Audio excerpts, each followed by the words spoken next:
Oke, salam sejahtera saya sampaikan kepada saudara-saudara. Tentu saja ibadah kita hari-hari ini masih di dalam konteks protokol kesehatan. Untuk itu kita tetap jaga baik-baik, jaga jarak, dan masker jangan dilepaskan. Ya, kecuali yang di mimbar tadi mau tak mau harus pakai masker, tidak pakai masker. Tapi mungkin sebaiknya waktu yang akan datang singer atau apa yang ada di mimbar pakai face shield, ya, supaya ada gambaran yang apa, ya, gambaran yang jelas di dalam area atau di dalam situasi dan kondisi kita memang sedang berada di dalam protokol kesehatan. Saya bersyukur sama Tuhan karena Tuhan kita adalah Tuhan yang luar biasa.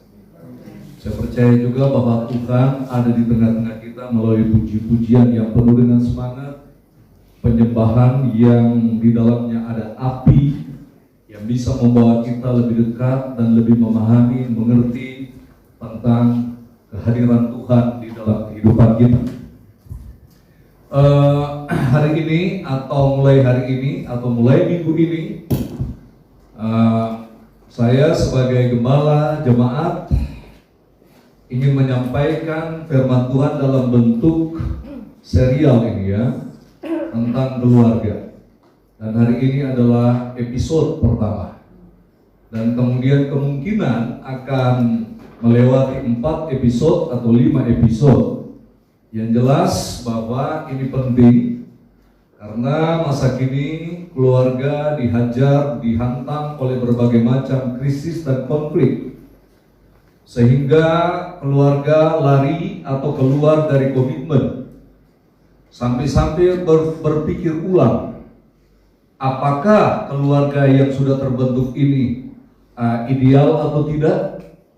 Sampai-sampai ada yang berkata kayaknya hubungan kita sudah gak cocok lagi, ya. Padahal anaknya sudah 5. Tetapi kemudian berpikir ulang dan berkata kayaknya kita gak cocok. Lebih baik kita berpisah atau bercerai. Aneh tapi nyata. Nggak cocok setelah 5 anak. Nah, saudara-saudaraku yang kekasih di dalam Tuhan, demikian jemaat yang mengikuti ibadah ini melalui live streaming. Ada sepasang anak Tuhan juga yang ikuti ini lewat live streaming dalam hal bimbingan pernikahan. Mereka tinggal jauh dari sini, ya, dan mereka rencana juga akan menikah bulan Agustus yang akan datang. Jadi saya menyapa kalian yang ada di rumah yang mengikuti lewat live streaming ini. Perlu kita mengerti dengan benar dan begitu mendasar tentang keluarga. Apa sih keluarga itu? Saya mau beritahukan kepada saudara bahwa keluarga adalah suatu persekutuan yang utuh, atau minimal dimulai dari persekutuan 2 orang. Dan persekutuan ini terjadi antara seorang laki-laki dan seorang perempuan. Itu saya lebih mudah atau saya lebih menggunakan terjemahan atau bahasa Alkitab laki-laki dan perempuan, bukan pria atau wanita, walaupun pengertiannya sama. Tetapi Alkitab masih menggunakan kata-kata laki-laki dan kata perempuan. Tentu saja ada maknanya tersendiri. Nah, persekutuan diawali dari 2 individu yang berlainan jenis dan kemudian menjadi utuh ketika mereka memiliki anak. Apakah mereka memiliki anak dengan jumlah 1 orang, 2 orang, 3 orang, 4 orang, bahkan belasan orang? Nah, keluarga-keluarga zaman dulu bisa sampai 15 anak. Lahir dari 1 kandungan dan lahir dari 1 ayah. Maksudnya bukan lahir dari 1 ayah. Anak 15 ini 1 bapak, 1 ibu. Luar biasa. Ada teman saya pada waktu sebelum menikah, dia berdoa begini sama Tuhan. Dia sekolah di Kanada dan kemudian dia menikah. Dia pulang ke Indonesia dan dia menikah. Dia seorang wanita. Dia berkata, saya rindukan saya mempunyai anak 3 kali berturut-turut kembar dan kemudian 3 kali berturut-turut satu. Itu rancangannya jauh sebelum menikah. Dan kemudian saudara, ketika mereka menikah, dia mengandung dan kemudian lahir kembar. Kemudian hamil kedua kali, lahir anak kembar juga. Lahir ketiga kalinya, lahir anak kembar juga. Jadi jumlah 6. Kemudian dia mengandung.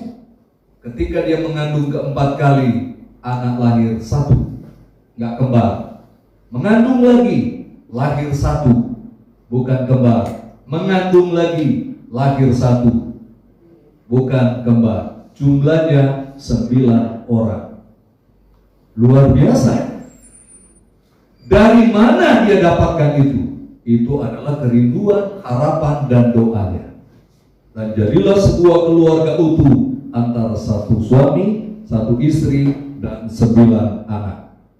Nah, persekutuan 2 individu yang mempunyai suatu ikatan cinta kasih dalam sebuah pernikahan, dan juga persekutuan karena hubungan darah, karena memiliki anak. Kalau memiliki anak berarti hubungan darah. Kalau suami istri itu bukan hubungan darah. Suami istri itu adalah hubungan yang didasarkan pada covenant, ikat janji, ikat perjanjian, atau bahasa Ibraninya menggunakan kata berit. Ya, berit itu B, kemudian ada sisipan E kecil di sana, lalu R-I-T, berit atau berit. Ikatan perjanjian itu namanya kalau hubungan suami istri. Karena pada umumnya sebuah keluarga, bertemunya seorang pria dan wanita atau laki-laki dan perempuan itu tidak ada hubungan saudara. Memang di dalam perjanjian lama, karena manusia masih sedikit pada waktu itu, dan keturunan Abraham itu juga atau saudara-saudara sepupuan Abraham belum banyak, maka kemudian mencari pasangan dari sana keluarga. Seperti Ishak mendapatkan istri dari saudara ayahnya, masih ada kerabat. Tetapi bergesernya nilai, maka kemudian semua orang yang ada di dunia ini berusaha agar supaya tidak menikah dalam konteks hubungan darah. Hubungan darah sebetulnya yang dimaksudkan di sini adalah saudara kandung. Tapi kalau sudah saudara jauh, itu sudah tidak bermasalah lagi. Ya, tidak bermasalah lagi. Nah, saudara-saudaraku yang dikasih oleh Tuhan, sementara hubungan orang tua dan anak, dan kemudian anak yang dilahirkan satu dengan yang lain, itu adalah hubungan darah, keturunan. Jadi di dalam konteks hubungan manusia itu ada 2, hubungan ikat janji, covenant, berit, atau hubungan darah. Kita harus bedakan. Hubungan perjanjian itu, buat ikatan janji itu adalah seperti saya dengan ibu gembala, itu hubungan covenant, ikat janji. Ya, Pak Raymond dengan istri itu ikat janji. Tetapi Pak Raymond dengan Sarah, dengan siapa anak-anaknya itu hubungan darah.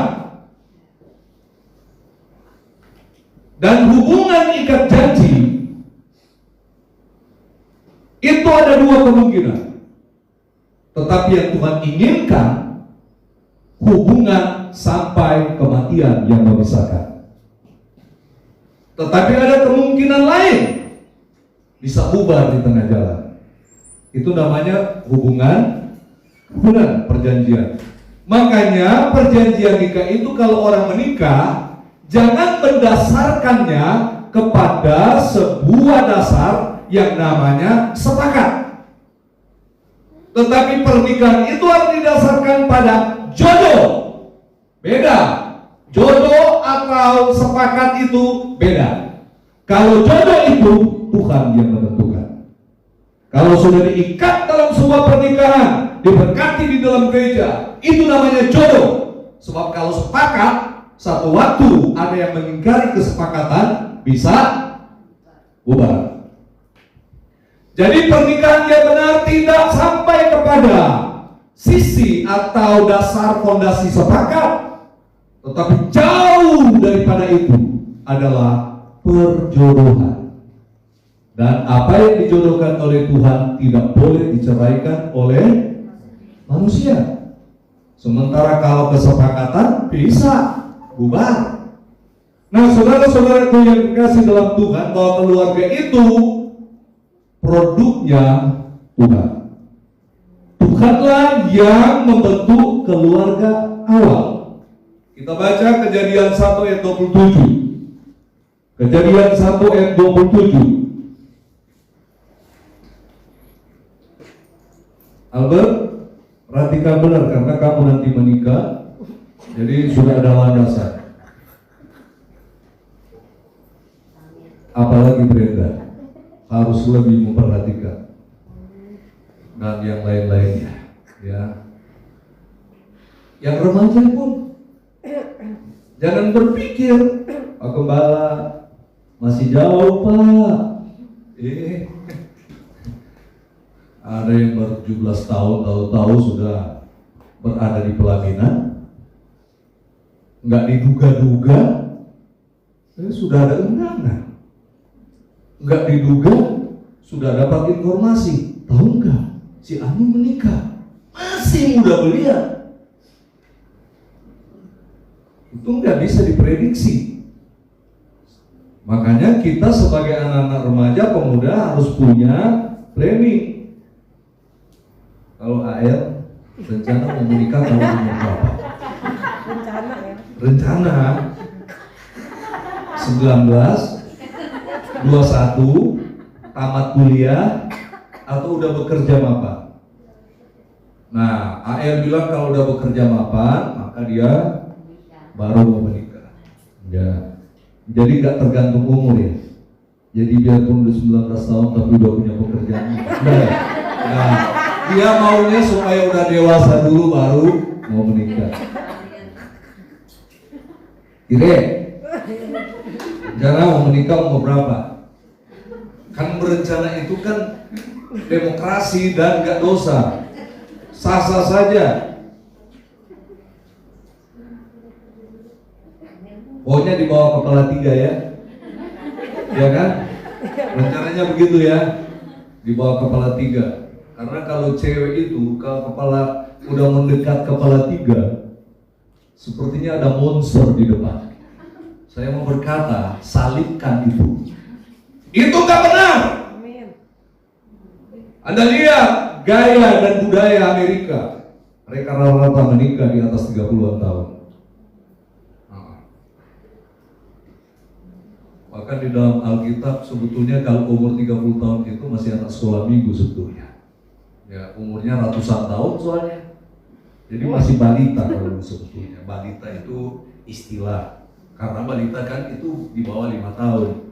Tetapi ini sebagai analogi saja. Oke, Kejadian 1 ayat 27, firman Tuhan berkata, maka Allah menciptakan manusia itu menurut gambarnya. Menurut gambar Allah diciptakannya dia laki-laki dan perempuan. Diciptakannya si Paat ini dan si Priscilla sana, ya, laki-laki dan perempuan. Jadi manusia laki-laki dan perempuan itu imago Dei, adalah gambar Tuhan, gambar Allah, ya kan, gambar Allah. Jadi jangan berpikir bahwa imago Dei atau gambar Tuhan itu adalah laki-laki saja. No. Tuhan menciptakan manusia itu terdiri dari 2 jenis, laki-laki dan perempuan. Jadi jangan berpikir ketika perempuan baru diciptakan dari tulang rusuk Adam dibentuk, lalu kemudian Hawa itu adalah bukan manusia atau manusia kelas 2. Tidak. Mau laki-laki dan perempuan sama di hadapan Tuhan kelas 1. Imago Dei. Amin. Jadi sehakikat, semartabat, tidak ada beda, hanya beda dalam fungsi. Tetapi di hadapan Tuhan tidak ada perbedaan antara laki-laki dan perempuan. Orang Manado di satu daerah berkata, tidak ada perbedaan antara tuama dan wewene, laki-laki dan perempuan. Atau di Sangir sana tidak ada perempuan antara tidak ada perbedaan antara ungke dan apa? Apa ya kalau perempuan? Uto. Ya, ungke dan uto enggak ada beda. Tuama dan wewene tidak ada beda. Laki-laki dan perempuan tidak ada beda, sama di hadapan Tuhan. Makanya saling menghormatilah satu dengan yang lain. Jangan sampai ada pihak yang mengatakan aku lebih tinggi martabat darimu, kau itu martabat kelas 2. Memang bapak gereja yang bernama Agustinus maksudnya, dia berkata bahwa wanita itu adalah manusia kelas 2, dan kemudian wanita itu adalah penyebab kekacauan dunia. Tentu saja kalau itu keluar pertama dari mulut Bapak, disampaikan kepada kalian, paling tas itu dilemparkan ke mimbar, yang HP pasti saya dihujani lemparan, bisa dimarahin, yang cewek-cewek maksudnya. Kalau sampai Bapak bilang, kalian wanita perempuan itu makhluk kelas 2 dan pengacau dunia, tentu saja sebagai wanita pasti tersinggung. Yang benar adalah ya dua-duanya salah. Adam dan Hawa salah. Adam salah, Hawa salah. Tetapi yang lebih dahulu berbuat salah siapa? Yang lebih dahulu melanggar. Ayo. Perempuan yang lebih dahulu melanggar. Tetapi penyebab pelanggaran sang perempuan itu siapa? Lucifer. Laki-laki. Kenapa saya bilang begitu? Karena dia biarin istrinya diganyang oleh setan. Mungkin kita berkata bahwa Hawa itu jalan sendiri, beridar-idar di Taman Eden, sementara Adam tidur di tempat jauh, membiarkan Hawa berjalan sendiri-sendiri. Itu cerita sekolah minggu sesat. Yang benar adalah ketika argumentasi terjadi antara wanita, perempuan dan ular itu, setan dengan ular dengan Hawa, Adam ada di samping Hawa. Ingat, ketika dia makan buah pohon pengetahuan baik dan jahat, dan dia merasa enak, lalu dia berikan juga kepada suaminya yang ada di sampingnya. Berarti bersama-sama dengan dia. Lalu apa yang dilakukan oleh Adam ketika pertarungan ini terjadi? Diam saja. Harusnya Adam berkata, Hawa istriku, minggir. Ini pertarungan Ogut lawan dia. Pertarungan aku lawan dia. Karena yang dengarkan tentang undang-undang dasar Taman Eden adalah aku. Kamu hanya mendengar dari aku. Tapi yang mendengarkan langsung tentu dari Tuhan adalah saya. Minggir kamu, saya hadapi dia. Tetapi apakah Adam melakukan itu? Enggak. Berarti penyebabnya adalah Adam yang tidak menjalankan tanggung jawabnya sebagai seorang imam. Imam itu menjaga, melindungi, membawa keluarga kepada Tuhan. Nabi membawa Tuhan kepada keluarga. Itu beda ya, imam dan nabi. Kalau nabi, imam membawa keluarga kepada Tuhan. Makanya salah satu pekerjaan sang imam adalah berdoa syafaat. Berdoa syafaat bagi keluarganya, membawa keluarganya kepada Tuhan. Sementara nabi membawa Tuhan kepada umatnya. Nah, Kejadian pasal yang ke-1 ayat 28, tadi 27, firman Tuhan berkata begini, Allah memberkati mereka. Lalu Allah berfirman kepada mereka, beranak cuculah dan bertambah banyak, penuhilah bumi dan taklukkan itu, berkuasalah atas ikan-ikan di laut dan burung-burung di udara, dan atas segala binatang yang merayap di bumi. Merayap di bumi ini jangan kita konotasi ular, tetapi merayap di bumi ini adalah semua binatang darat, termasuk ular. Ya. Perhatikan firman Tuhan ini.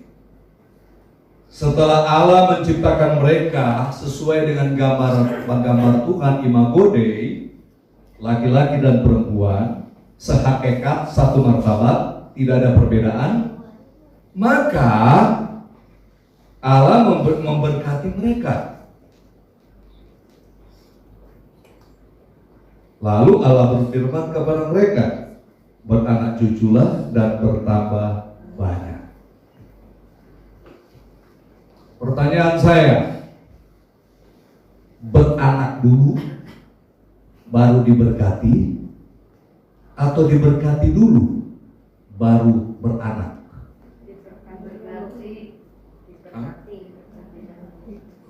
Tidak ada yang jawab beranak dulu.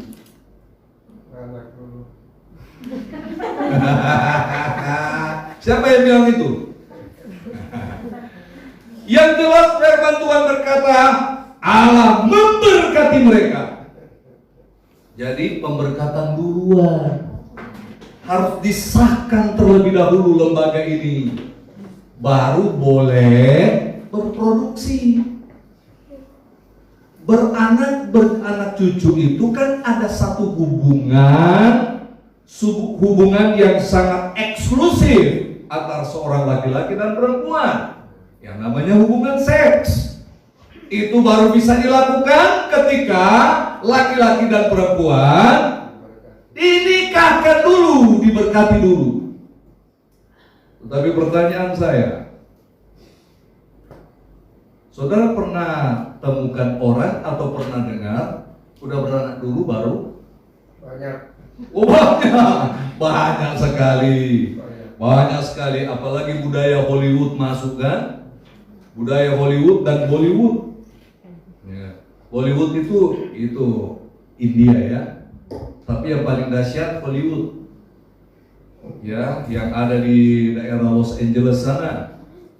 Itu bintang-bintang film, selebritis kalau mau menikah, sebelum menikah, banyak di antara mereka, tidak semua, banyak di antara mereka berproduksi dulu baru menikah. Punya anak dulu baru menikah. Bahkan berapa waktu yang lalu pernah ada kabar, satu rombongan kakek nenek dinikahkan secara massal. Apa artinya rombongan kakek nenek dinikahkan secara massal? Artinya sudah punya anak dan cucu.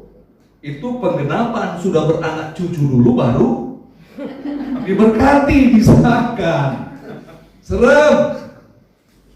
Bapak memberitahukan ya kepada Anda yang belum menikah, kepada kalian yang masih remaja, ingat firman Tuhan ini, diberkati dulu baru beranak cucu. Oke Pak, saya tidak mau beranak dulu apalagi bercucu. Hubungan pacaran saya dengan pasangan saya akan jaga dengan berbagai macam kekuatan kontrasepsi agar jangan hamil. Kan supaya jangan beranak dulu kan? Saya mau berkata, jangan coba-coba. Jangan coba-coba adu petak umpet dengan Tuhan. Tuhan tahu kita ada di mana dan Tuhan tahu kehidupan kita. Amin. Aduh sorry ya, mungkin keras sekali khotbah ini ya. Tapi ini penting. Karena survei membuktikan kehancuran keluarga terjadi karena pernikahnya tidak beres.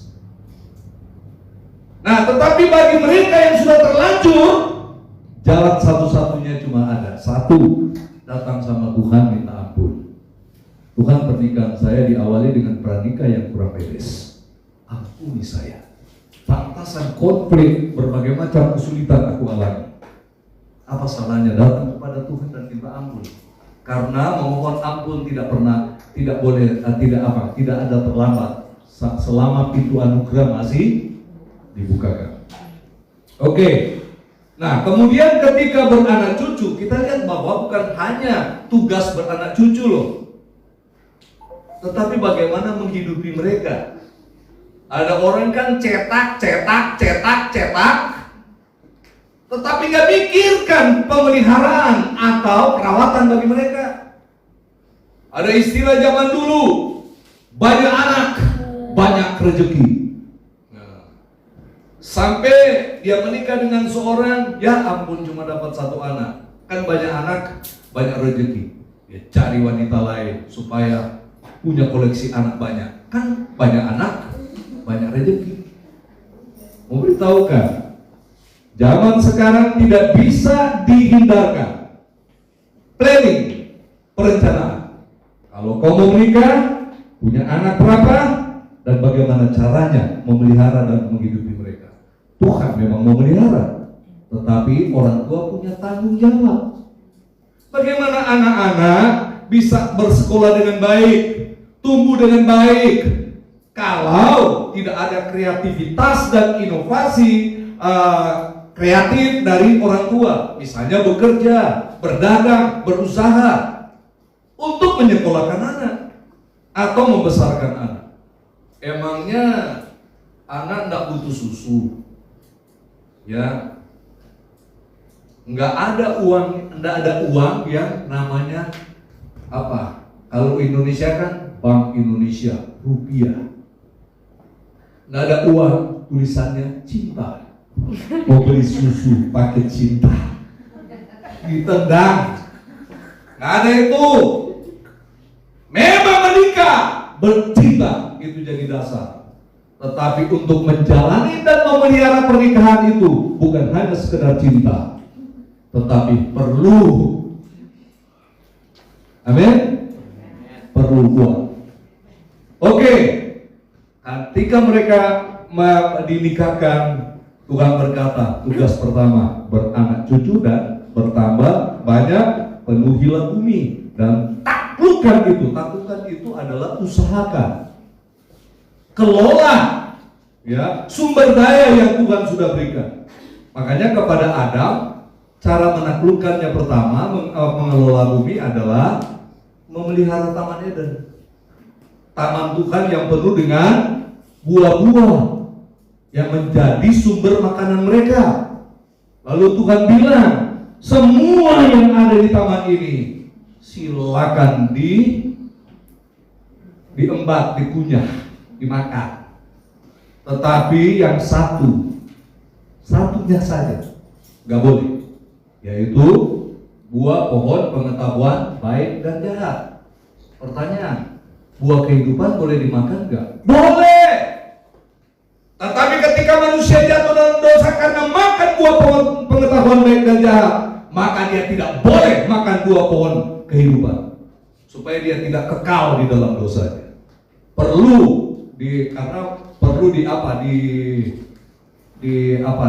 Oleh Tuhan punya rencana bagaimana supaya adanya pemulihan hubungan, rekonsiliasi. Dan biasanya rekonsiliasi yang dilakukan itu adalah dari pihak Tuhan terus yang turun. Tapi manusia gagal menjalankannya. Sampai kemudian ada satu cara rekonsiliasi yang terbaik, yaitu Putra Tunggal harus turun ke muka bumi ini. Ya, maksudnya Allah kan Tritunggal, anak turun dan kemudian menjelma menjadi firman, dan kemudian firman menjelma menjadi manusia dan tinggal bersama-sama dengan kita. Dan kemudian berkuasalah atas ikan-ikan, laut, burung-burung di udara, segala binatang yang merayap di bumi. Artinya seluruh makhluk hidup dan lingkungannya harus dikelola dengan baik oleh manusia ciptaan Tuhan. Jadi kita manusia atau manusia yang diciptakan oleh Tuhan itu sebetulnya memiliki posisi yang luar biasa dibandingkan ciptaan lainnya. Tapi ketika manusia jatuh dalam dosa, binatang-binatang pun ikut menjadi apa? Menjadi buas, dan kemudian bukan manusia makan binatang, tapi binatang makan manusia. Ini kenyataan. Nah, jadi saudara-saudaraku yang dikasih Tuhan, bahwa di episode pertama ini Bapak hanya ingin menyampaikan tentang asal mula keluarga itu seperti apa, siapa yang bentuk keluarga ini. Lembaga ini adalah lembaga sakral, kudus, sehingga harus selalu dijaga dan dipelihara. Biarlah kiranya firman Tuhan ini boleh kita renungkan dalam hidup kita, dan kita akan bertemu di episode kedua minggu yang akan datang, supaya kita lebih lengkap lagi. Karena saya akan sampaikan dalam beberapa episode, termasuk tanggung jawab orang tua kepada anak, bagaimana anak dengan orang tua, bagaimana anak mantu dengan mertua, bagaimana sikap mertua dengan anak mantunya. Itu masuk di dalam episode yang akan datang. Berarti Pak Gembala sedang mempersiapkan para wanita single, dalam hal ini remaja pemuda ini, ke arah sana. Ini memberikan dasar supaya kita tidak salah melangkah. Oke, Tuhan memberkati kita pada pagi hari ini. Firman Tuhan hari ini atau pagi hari ini sampai di sini, dan biarlah Roh Kudus akan terus memberikan penjelasan dan penerangan bagi kita.